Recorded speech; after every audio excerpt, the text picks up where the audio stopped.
This is a solution video for the conditional probability revision work. Note the suggestion to use tree diagrams to help you solve questions 1 to 4.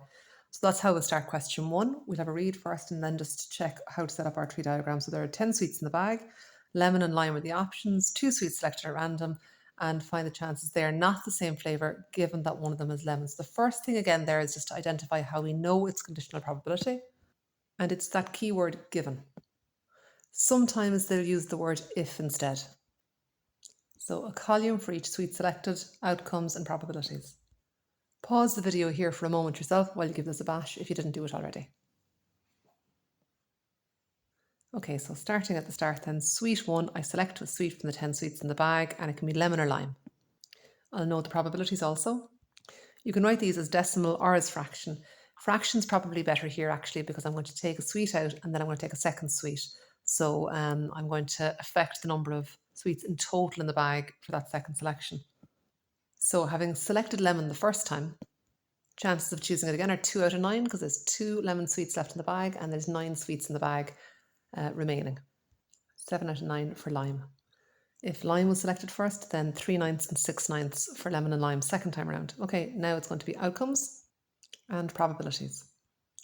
Just do a quick double check that your probabilities sum to 1, and they do in this case. That's just kind of an indication that you're going in the right direction with the question. So now I want to find the probability that they're not the same given that one of them is lemon. I'll identify first of all the situations where I have a lemon sweet, and then within that I'll identify the ones where the sweets are not the same. And I'll use this to make my probability. On the top, I've put in the situation where there's a lemon but they're not the same. And on the bottom, I've put in all the situations where I have a lemon. This simplifies to the final answer of 7/8. Second question is very similar. This time I've got coloured counters in the bag. I'm selecting 2 again without replacement. And I'm looking for the chances that the first one is green given that the second is pink. So I've got my columns set up for the tree diagram. And I think then what possibilities there are for counter 1. So I've got pink, green and yellow, and I fill in my probabilities. There's no replacement of counters, so if I picked pink the first time, I can't possibly pick pink the second time because the pink will be all gone. So I just need green and yellow branches for that one. Then I'll fill in my probabilities. Next, filling in the outcomes. It can get a bit tight in tree diagrams, so be sure to give yourself enough space when doing these. And then multiplying to get my probabilities. Again, do a quick tot on the probabilities and check that they sum to 1. And these do. Now back to what the question was asking. So I'm looking for the probability the first one is green, given that the second one is pink. So the first thing I'll do is I'll highlight all the cases where the second one is pink. There's just 2 cases here. And within that, I note the case where the first one's green. So to find my probability, I'm going to put this probability, the GP, over the total of GP and YP. Simplifying this, I get an answer of 1/2. Note, this is working on the basis of the rule of conditional probability, which states that the probability of G given P equals to the probability of G intersection P over the probability of P. So the G intersection P means that G and P have to both be happening. And in this case, I had the green first and the pink second for that particular value, 2/20. And on the bottom, I've got the probability of P happening. And I was particularly interested in it happening second. So I was putting both of those values on the bottom of my calculation. I have to make sure to know this rule for conditional probability. In question 3 again, I see this given being mentioned. And so I know that I'm dealing with conditional probability. So I'm making out my tree diagram. This could be pretty tight on space now, in fairness. In fact, I'm going to give myself some more space. Notice that I didn't include a branch for 1 in card 2 because the 1's already been used and it's not being replaced. I don't need to worry about using it again. Similarly, in this section, I don't need to include a 2. Next, I'll fill in my probabilities. When I'm listing my outcomes, then probably the easiest thing is to list the total from card 1 and card 2 because I'm looking out for totals of 6. And lastly, probabilities. Again, it's a good plan there to do a quick tot and check that your total adds up to 1. And in this case, I'm happy that they add up to 1. So to remind ourselves of the question then, it's find the probability that one of the cards is 5, given that there's a total of 6. So I'm going to go down through the outcomes and check which ones have totals of 6. And then I'll note which ones of those arose from there being a 5 in the mix. So in this case, I'm looking at 2 over 42 and 2 over 42 on top, and each of these probabilities on the bottom. Into the calculator to simplify, and the answer here is a half. Don't forget that's coming from the rule again. The probability of A given B equals the probability of A intersection B over probability of B. A intersection B being the situation where A and B are both happening, and B being the given condition in the question. So the last question of this type on this worksheet is Thomas playing tennis. And if it's windy, that affects his serve. And if it's not windy, that also affects the serves. So we're going to make out our tree diagram again to represent this information. Probably the easiest way to set this up is to have it in terms of cause and effect. So the cause can go first in the first column and then the effect in the second column. So in this case, the wind is affecting his serve. So we put the the wind first. It won't be quite so tight this time. Okay, so weather first. It'll either be windy or not windy. And he'll either serve an ace or not. Next, we'll have our outcomes. And finally, our probabilities. Again, a quick tot to check they add up to 1, and they do. I'm happy with that. And I want to find the probability that it is windy given that he serves an ace. So I'm going to first of all identify the cases where he serves an ace, and within that the cases that it's windy. So filling in my probability then, it's going to be the windy and an ace on top, and the cases where he got an ace on the bottom. And we get an answer of 6 over 41.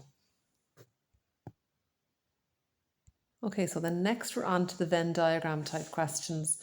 So in these questions, we're again relying on the rule that we've mentioned before, the conditional probability rule. For example, in question 5, part 1, find the probability of D given E. And this will be found by finding the probability of D intersection E over the probability of E. That's really easily done in this case because I'm given all the information up here. I simply have to slot it in. So I fill the values directly in, and I can cancel it down to 3/4, or if I prefer 0.75. Pretty much the exact same idea for E given D. Just note that E intersection D is the same as D intersection E. And my answer this time is 3 over 14. And I'd be very inclined to leave this one as a fraction because if I write it as a decimal, I'll have to round off. So stick with the fraction unless you're told otherwise.